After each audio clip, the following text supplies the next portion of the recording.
location in general. And one of the big things that we've really been looking at is this question of jobs and amenities. Lou mentioned, right, I work with Richard Florida, and one of the big things is, right, creative, talented people are drawn to regions. And in fact, more and more firms kind of have to chase the people down. And it has always been the case, especially for economists, that they're like, oh no, it's all about jobs. All right? And so what happens now is that people look at this and they automatically frame it as a jobs or amenities debate. And so the question is always, well, is it jobs or is it amenities? And every time I meet with a mayor or a member of council or a governor or a premier of one of the provinces of Canada, and I get this, oh, okay, so is it jobs or amenities? And I say yes. Anybody here on an iPad? Anybody have one? So it's been out about 8 months. Toss out an idea how many applications in 8 months are available for the iPad. Who's got an idea? 8 months, think. How many of them? Thousands? There's over 40,000. In the last 45 days or so, that's gone up by 10,000. For the iPhone, there's over 300,000, and most of those now are being tinkered so that they're also available on the iPad. Now, I also want to be careful what I say about Kevin, because Kevin's forgotten more about the real substance of R&D than I'll ever know. So I don't want to go at this too hard, but there's a case of the diverse power of R&D. There isn't, a couple of companies that are doing this. There's probably 30,000 companies or individuals that made those 40,000 applications for the iPhone. I think we all know the answer to this question, does location matter? And the answer is, it depends. That's what we just heard. Now, what does it depend on? That's what I want to talk about. I've studied knowledge flows, and it happens to be in high-tech industry clusters. And by knowledge flows, I mean the creation and dissemination of knowledge. So that's one focus in the presentation. The other is, I want to distinguish between dissemination mechanisms. There's a lot of talk about spillover that I think is inappropriate, and I'm going to explain why. So that's one part of the discussion. I also want to distinguish between different types of knowledge scheme, or technological regime, if you will. And I'm going to talk about design-driven versus discovery-driven innovation processes. I want to talk a little bit about outsourcing. We've heard about it. The term I don't think has been used, but it's part of what we've been hearing already in the earlier session. And then I want to talk a little bit about the implications for organization and location of corporate R&D. Most technology come from Western countries.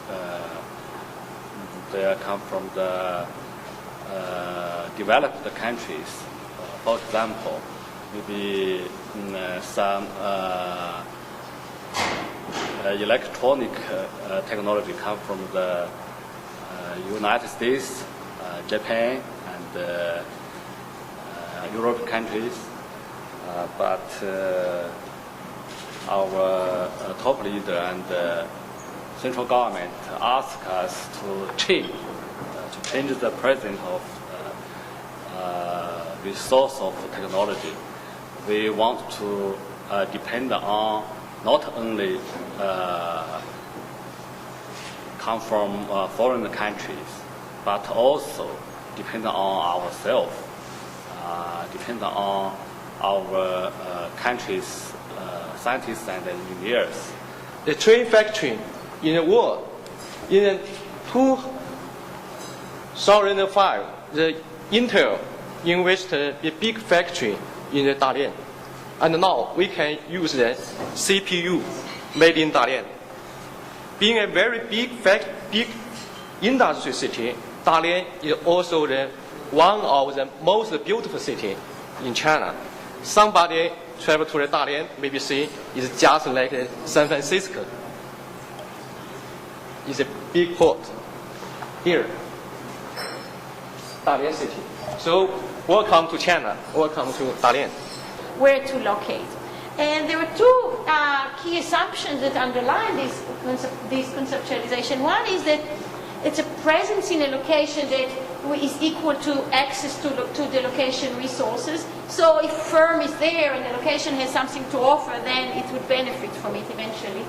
And the second and important one is that location resources are public goods and are available on the market and equally available in the same term, in the same quality, in terms of the same conditions to all companies.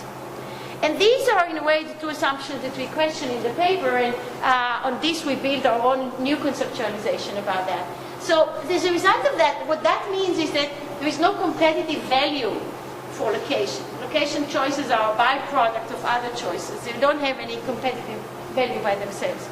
So we have to work in a let's say, a bantering to understand where your real need are and where the technology I might have. We were just having a quick conversation about market pull versus technology push, and that is the summary of this.